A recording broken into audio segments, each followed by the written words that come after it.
Hello everyone, I'm Dharani Palanivel and this is my visual data story, Money Can't Buy Happiness. I wanted to explore how this whole saying holds true if it is related to happiness across nations and time. So let's begin with the big question. Does being a richer country mean being a happier one? The answer would be yes, right?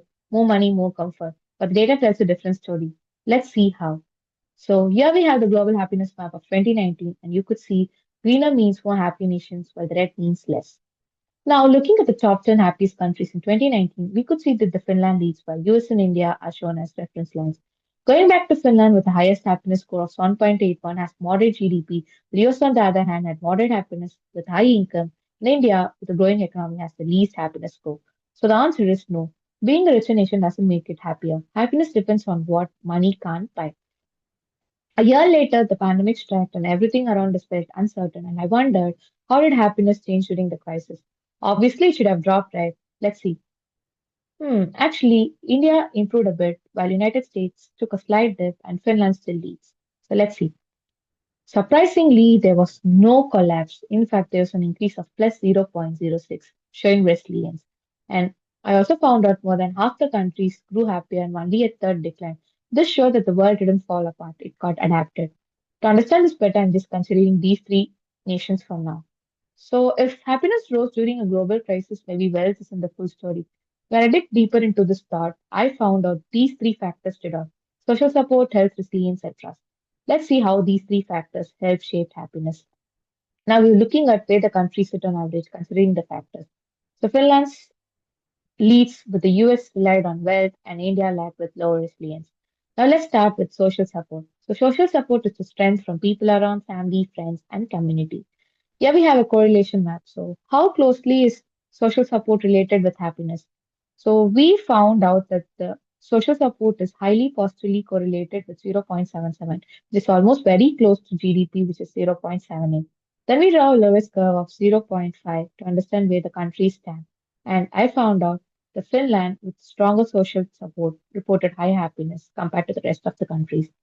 I also explored how much importance was given to family, friends, and community to all three nations. Over 90% across all three nations saw family as very important, and they also showed a good value on friendships and community. So they spent a lot of time together during the lockdown, which increased their emotional bond, which in turn increased the happiness scores. The next would be health resilience. So health resilience is the ability to sustain happiness through strong health systems. So it is composed of four factors: longevity, access, prevention, and mental stability. Now let's see how longevity and health drive happiness across nations. So each bar here shows one country's health contribution to happiness. Now let's draw a green line. This green line is health resilience, so how strong the nation's health system is. So countries with stronger health systems stayed happier. So Finland wins here as well. The last one is the trust resilience. So, trust resilience is the ability to sustain happiness through faith in people and institutions. We have radar plot to depict it. So, radar plot shows how interpersonal, civic, institutional, and community trust collectively anchored national well-being. Each axis represents a trust dimension. Larger the area, stronger the trust dimension. Starting with Finland. Finland shows consistently high trust across all dimensions, while US showed a balance and India fell in the weaker zone. Now, let's consider two important trust factors: interpersonal and institutional trust. The color shows the institutional trust. Darker the color, higher the faith in governance, where the larger the bubbles show stronger the social bonds. Now, residual happiness show well being beyond GDP. The positive values means trust lift happiness, while negative ones show wealth without trust weakens it.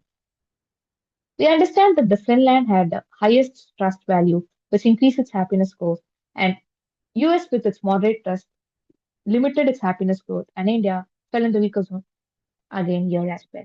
Now let's combine all these three factors into one resilience index. So the resilience index show how these factors help sustain happiness beyond GDP. Now we have four quadrants, and we can see that few fell in the resilient happiness zone where their wealth was low but had high resilience.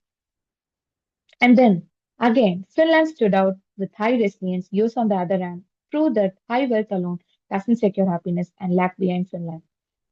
India fell in the under-resourced zone, and few richer nations have weak well-being due to lower resilience.